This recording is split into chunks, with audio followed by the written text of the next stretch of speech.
Okay, sige. Nasaan na tayo ngayon? Ha? 19. Anong lesson? Number 3 na, no? Okay, sige. Sarado natin ito.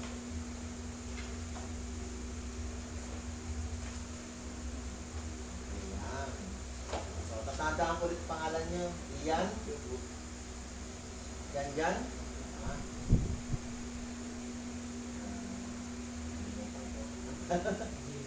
Jimmy?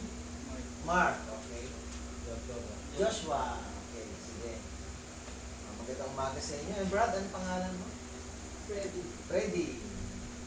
Sige, magandang umaga. Freddy, tsaka yung isa nandiyan. Andiyan si Sir ngayon? Wala. Okay. Sige, number 3. Anong title? Kasala. Tayo ba nagkakasala? Oo. Okay, sige. Pwede natin basahin ito malakas? Page 19. Okay, sabay-sabay tayo. Isang malakas na po ang umangalinaw sa sabay ng tinig ng hubo.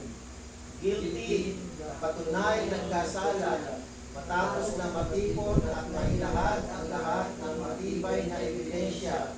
Magsumamo man ay wala na rin saysay.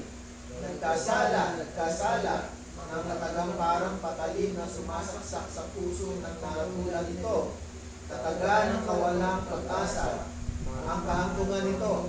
Kung hindi man kamatayan ay bilangguan.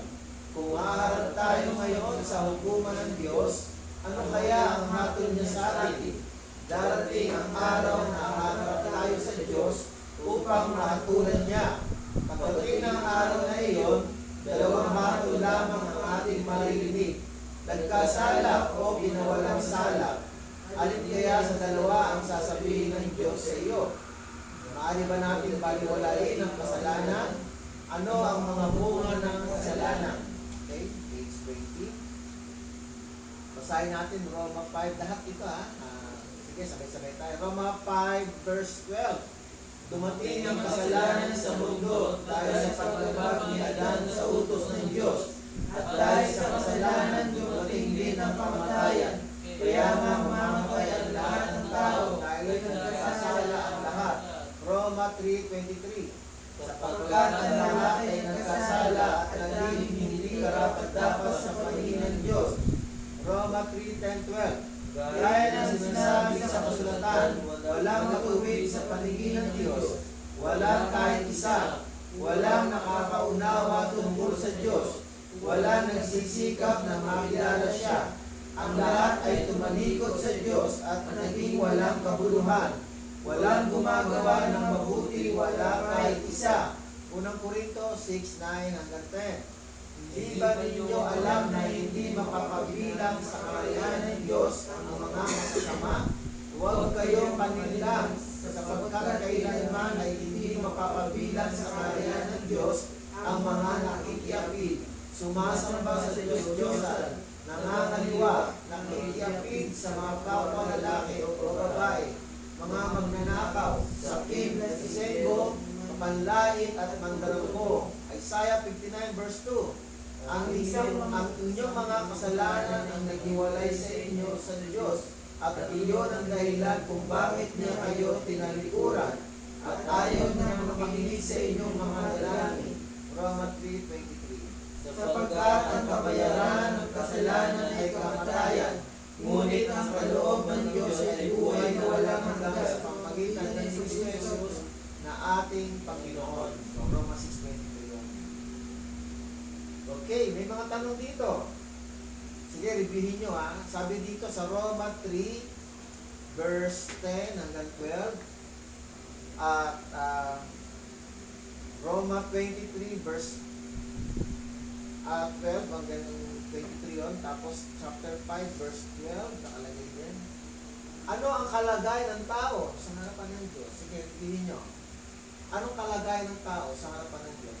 Sa tingin ng Diyos sa atin, ano tayo? Dito sa batay sa ating pinag-aralan, Roma 3:10-12. Tapos, hanggang verse 23, tapos 5, then verse 12.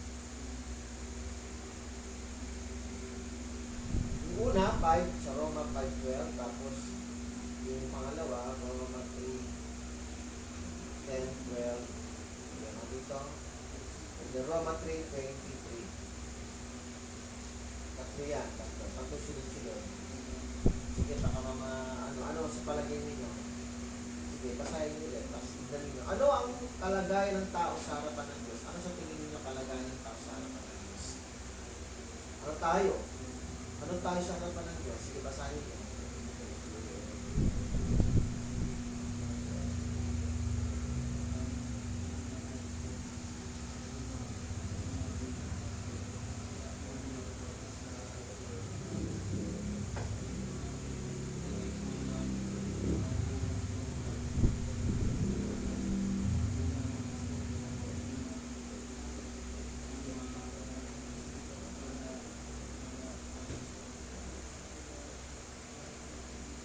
Ano sa palagay ninyo?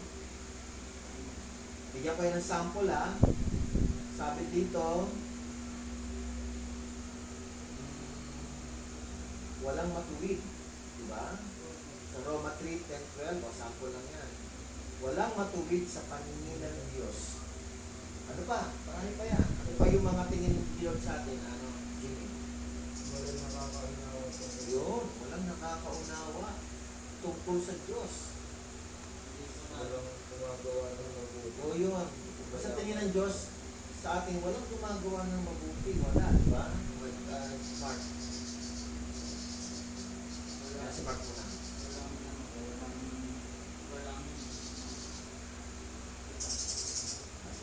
Sige si Jimmy. Sige, baka maalala mo. Wala nagsisikap na makilala siya.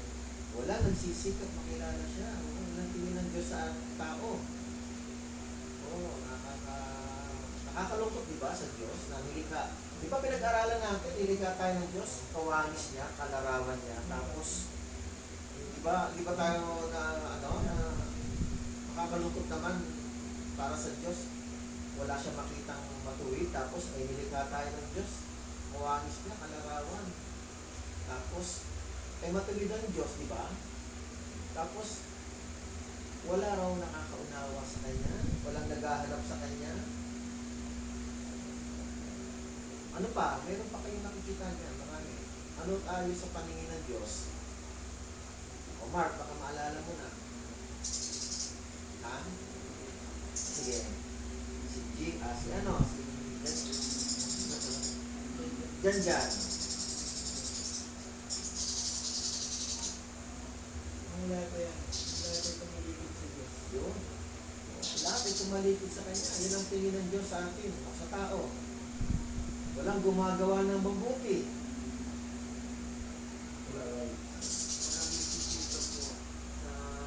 Walang nagsisikap. Oo, makilala siya. Yun. So lahat, no, lumabag sa kasalanan. At patay tayo sa harap ng Diyos. May nakalagay ba dyan? Parang nakalagay, di ba? Kaya nga, mamatay ang lahat ng tao.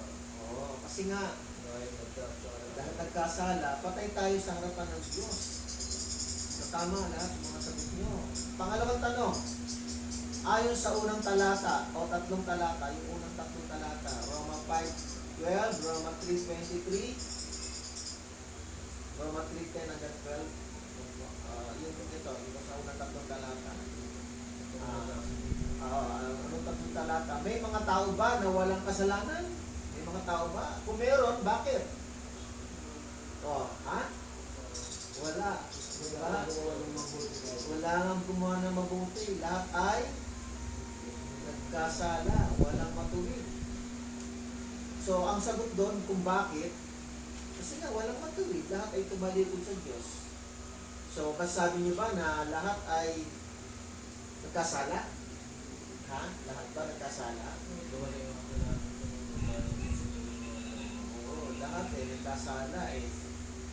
Number 3, mayroon bang malaki at maliit na kasalanan? O yan, baka alam niyo, mayroon bang malaki o maliit na kasalanan? Kung mayroon maliit, ipaliwanag natin. Kung may malaki, ipaliwanag natin. Oo, para kayo. Kasala eh, no? Pantay-pantay lang. Okay. walang maliit, walang malaki. Agree ba kayo doon? Sumasang-ayon ba kayo doon? Ha? Okay. Okay. So, number 4, batay sa huling tatlong talata. Yung huling tatlong talata ulit. Ito naman, 1 Corinthians 6, 9, 10, Isaiah 59 verse 2, Roma 6:23. Sabi ito, batay sa huling talata, isulat ang lahat ng ibinubungan ng kasalanan. Wala kayong ballpen, no? Pero pwede nyo sulat yan mamaya, ha? Pero, pwede nyo sabihin ngayon kung ano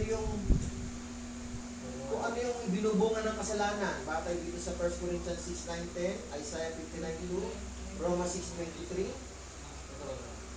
Pero kahit din na, sa susunod nyo na isulat, ngayon muna, pag-usapan natin, ano sa palagay ninyo, basahin na lang muna ninyo. Kung ano yung dahilan o ibinubungan ng kasalanan, pakibasa na lang ngayon. Kung ano yung ibinubungan ng kasalanan.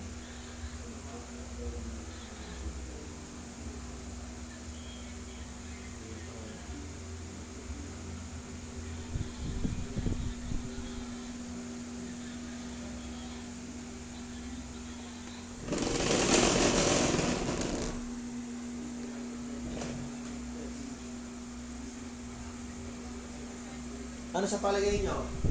Ano binubungan ng kasalanan? Sige, sino? Si Jimmy? Kamatayan. Ang ibinubungan ng kasalanan, kamatayan. Ano pa? Saan nyo? Saan nyo sa kalagay? Roma, yes. 6:23, no? Ano? Yes. Ang bunga ng kasalanan ay naghihiwalay sa Diyos. So, una, kamatayan, at pangalawa, naghihiwalay sa Diyos. Ano pa?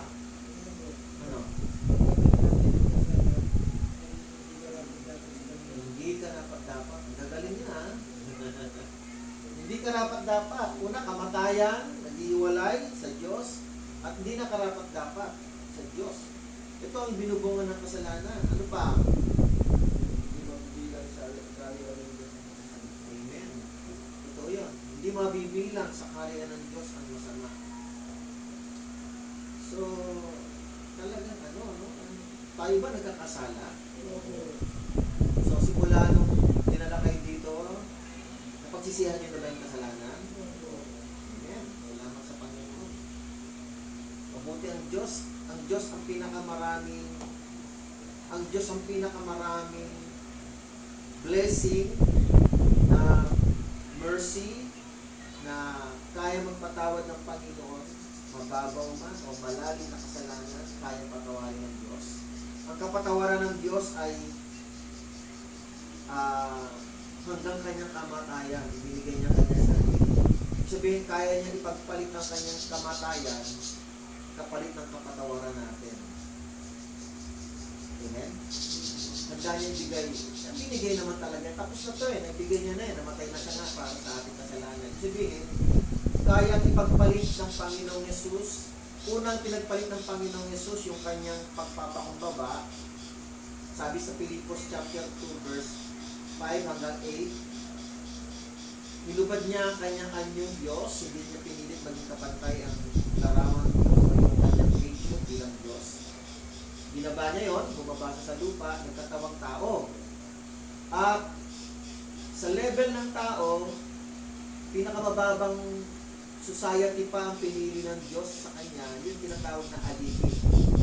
Pinakamababa. Ang alipin, nung panahon nun, binibili ang alipin para maging alipin, magtrabaho sa lupa, maging katulong. Wala kang control, kundi ang may control yung bumili.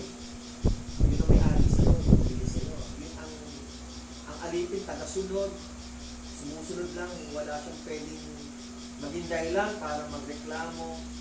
So pinili ng Diyos yun hanggang pagiging tao, pagiging alipin hanggang kamatayan. Sabi sa Pilipos 2 verse 8, at pinili niya at hanggang siya'y namatay.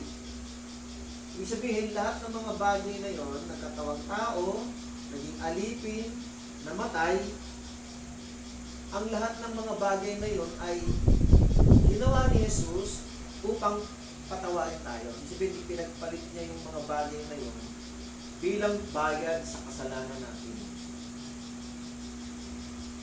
Amen? kasalanan ko, kasalanan nyo. Yung tatlong level of step downward hanggang kamatayan niya. Pinili niya yon. Kaya nga, pasalamat tayo dahil malalim ang pinanggalingan ng mga patawaran. Sabihin, hindi ito basta lamang pinatawad ka na tapos na. Mabigat yung ginawa ni Jesus. Imagine nyo, hinubad niya yung pagka-Diyos niya. Hinubad niya ang kanyang ayun Diyos, nagkatawang tao. Ang samantala lang naman yon. Upang bayaran ang ating mga kasalanan. Siyempre, ang kasalanan natin, hindi automatic pinabayaran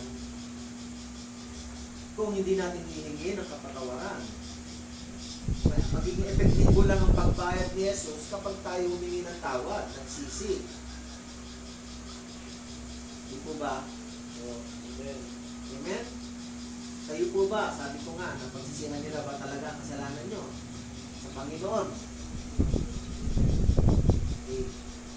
So, ganun pa man, narito tayo o narito kayo para bunuin pa yung panahon na ma-restore kayo, ma-reform.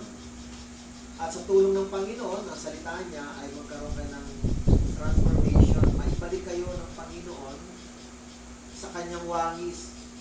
O tayo, kasama na ako, sa kanyang wangis o kanyang larawan na original na plano ng Diyos. Gusto niya yun.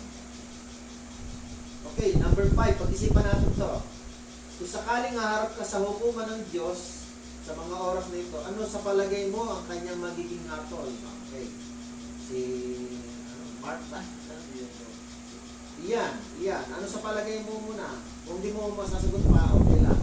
Ano sa palagay mo hatol ng Diyos sa'yo? Halimbawa, sa oras na ito, pinatulang ka ng hukuman ng Diyos. Sa hukuman ng Diyos, anong palagay mo ang hatol niya sa'yo? Ano? Lakas mo.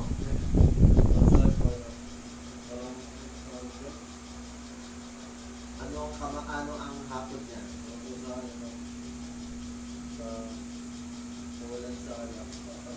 Gusto mo ma-acquit ka, makuha ng sala. Bakit? Pinagsisi mo nga ako.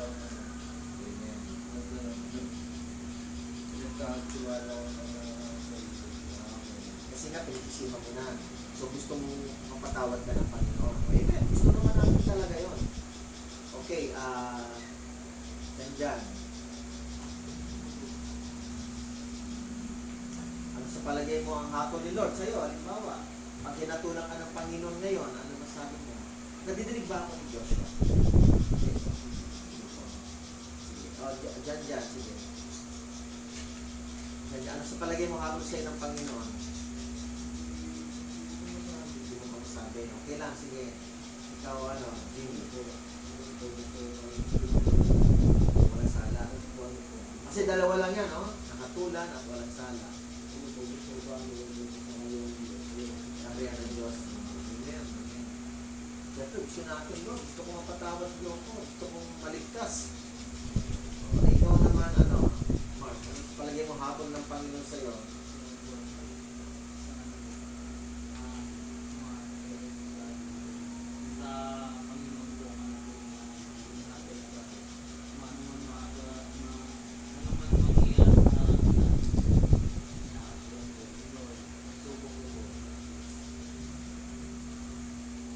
Yun ang ulit. Nasa Panginoon kung ano magiging Nasa Panginoon. Bahala na si Lord. So, pwedeng una-una, halimbawa, nalaman natin, inaamin natin, nagkasala tayo, di ba?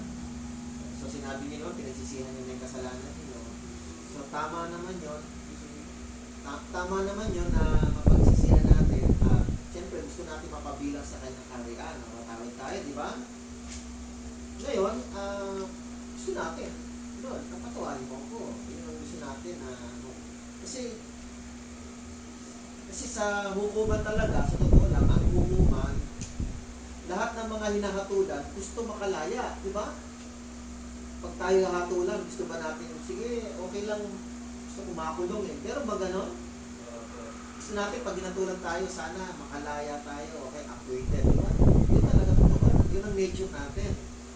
Gusto natin mapalaya tayo. Pero kung babasihan natin yung kasalanan natin, nakita natin dito sa pag-aaral natin, ako, makasalanan pala ako, hindi pala ako magmamana ng buhay na walang hanggan. Pwede natin sabihin na sigurado ang hatol ng Panginoon sa akin, kamatayan. Kasi nagkasala ako. Di ba, binanggit kanina rito, lahat ay nagkasala at ang hatol ay kamatayan. Tapos, binanggit ko kayo na, mapapahiwalay sa Diyos. Di ba binanggit kayo? Kamatayan, mapapahiwalay sa Diyos, tsaka hindi magmamana ng buhay na walang hanggan. Di ba nakalagay binanggit ko kanina? So, yun din ang hatol sa atin talaga. Pero dahil ang Diyos ay mapagmahal, nagpapatawad, sa ngayon, kaya tayong patawarin. Kaya tayong ibalik sa kanyang gusto. Kaya niya tayong maipabilang sa kanya, hindi mahiwalay. Kaya tayong i-save the Lord, magkaroon ng buhay na walang hanggan. Kaya na. Kasi bakit? Sa ngayon kasi, namatay na siya. Binayaran na natin kasalanan natin. So yan, God is good.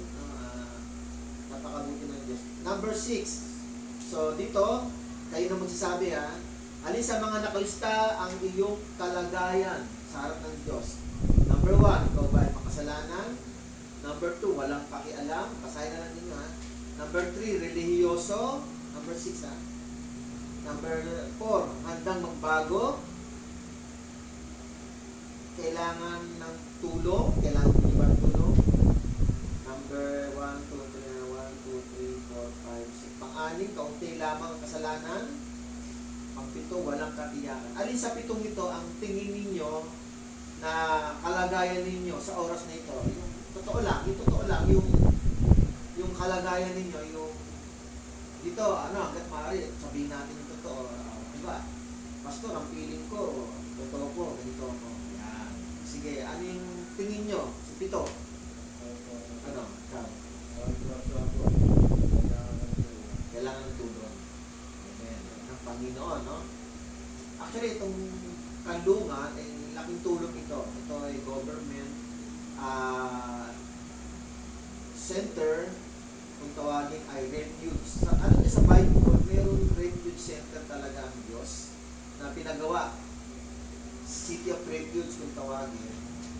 Meron siyang ginawa. Pag yung mga kasalanan na hindi sinasadya, yun ang meron ng City of Refuge. Pero ngayon, kahit kasalanan as hindi rin sinasadya, o kaya nasadya dahil bugso ng damdamin siguro na nagalit, minsan nangyayari yun, dahil sa bata kayo, meron tinatawag na kanlungan. Ito yun. So, sabi ni, siya ay kailangan ng tulong. Ikaw, ano sa palagay mo sa 7?